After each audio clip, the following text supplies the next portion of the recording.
Welcome to Tectonic Nights channel. Here we are diving into a series of LeetCode problems using Python. We'll break down each problem, explore different solutions, and provide helpful tips along the way. Today's problem is Excel sheet column number. This problem involves converting a string that represents a column title in an Excel sheet into its corresponding numerical column number.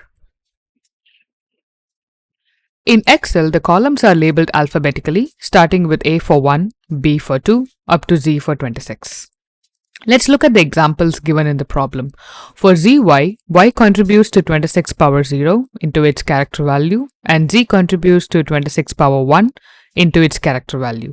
Adding these two gives 701. Now let's dive into the coding section. Initialize a result variable to 0. This will hold our final column number. Create a loop that iterates through the length of the column title. Inside the loop, we calculate the character value for the current character using ORD function. This gives the corresponding value for each character. Example A equal to 1, B equal to 2, and so on.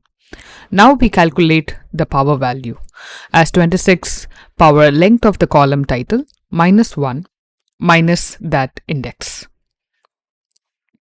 This accounts for the positional value of the character in base 26 system. We multiply character value by power value and add it to the result variable in each iteration.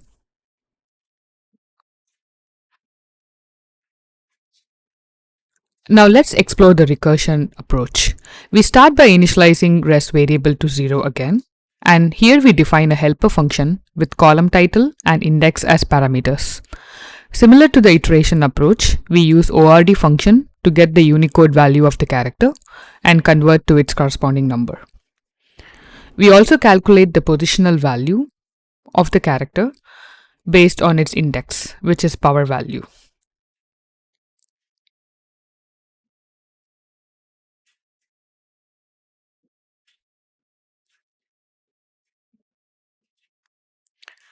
We multiply these two and store the result and add it to the recursive call to the helper function, which processes the next character.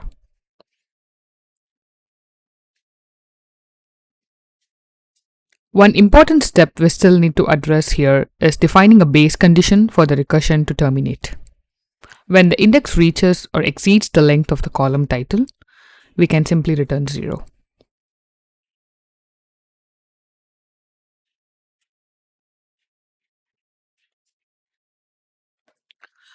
The time complexity for both iterative and recursive approaches is O of n, as each method processes all the characters in the column title.